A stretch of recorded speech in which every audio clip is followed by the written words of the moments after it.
Hi, my name's Bailey Belisle, and this is my special education interviews for EDL 853, Module 3. The first question that I asked my three interviewees was, what child find procedures do you use in your school? I happen to have a mother who is an administrator. She is currently the superintendent at a school close to mine, just about less than an hour away. And so I decided to interview her, and then my special education teacher and paraeducator that I interviewed were from my school district. So it was kind of nice to get a variety of viewpoints, not only based off of rules, but also from different schools. So in regards to the child find procedures, my mother, the administrator, said that they use in Plainville at her school the LINK program that's through the statewide, and kids that are in the LINK program, which is for kids birth through 3 years old, if they are in LINK, then they automatically qualify for services through pre-kindergarten, preschool. They also have preschool screenings at their school, and so if they see anything that might be a red flag as a delay, then they set them up with services through preschool as well.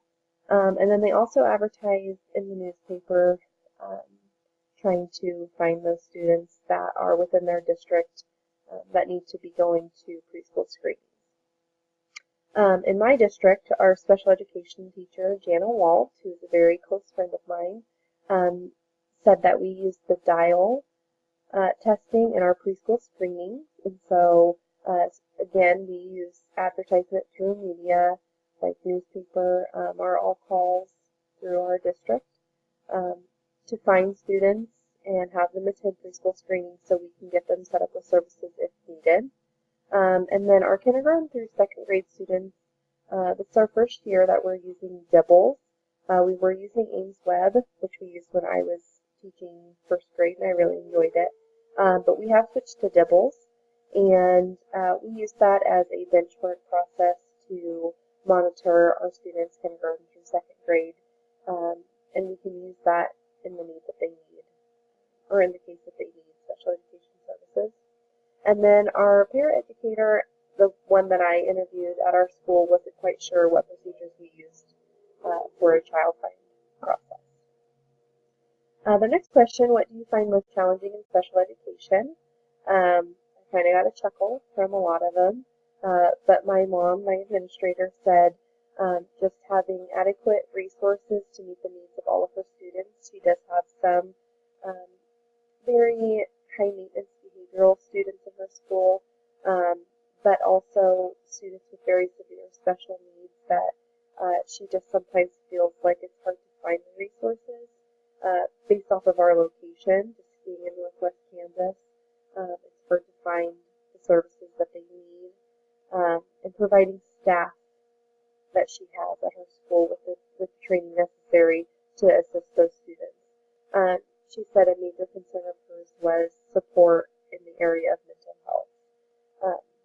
So that was her biggest challenge that she spoke about. Deanna, our special education teacher in Trigo, said that children with difficult behaviors were a challenge, of course, and you know, she has to sometimes see those students a lot more throughout the day and from year to year. She just switched from being our kindergarten through fourth grade special education teacher to third grade through fifth grade, and so some of those students that she has this year who can be quite challenging behaviorally, she's had since kindergarten, and now she's going to see them through fifth grade. And she could talk about the rewards of that later. But some of those students with difficult behaviors should really get a break from that. She also has a hard time with students that have a rough background and a lot of stress going on in their lives because she wished she could take it all away for them and somehow fix what's going on at home. But we can't do that. We can only provide them with the tools necessary to cope and rise above those challenges. And she also said changes in special education. It's ever-changing, just like education in general, but special education seems to have a lot of laws and regulations that come into play, and so she said that was also a big challenge.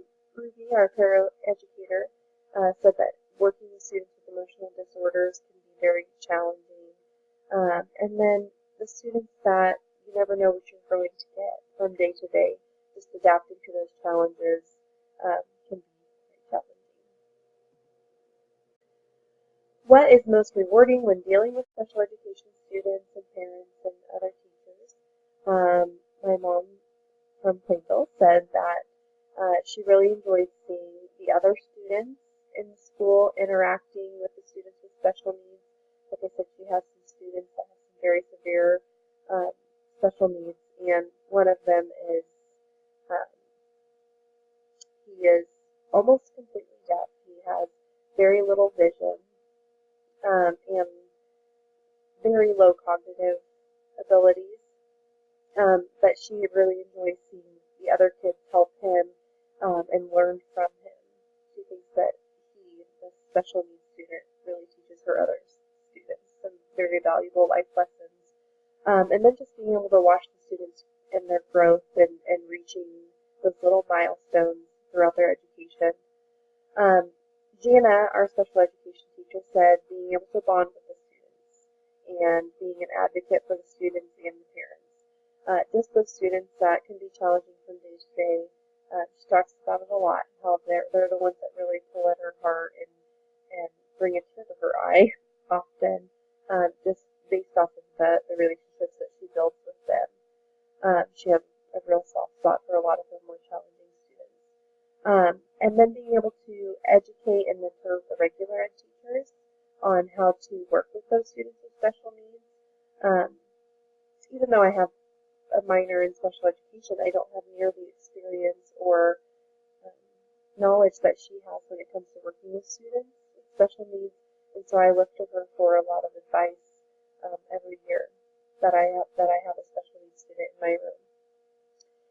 And then, of course, she also enjoys seeing them grow from year to year. She, as I said, has some students from kindergarten through 5th grade, and so she really gets to know them, and they put a lot of work into reaching their goals, and so she enjoys seeing that happen.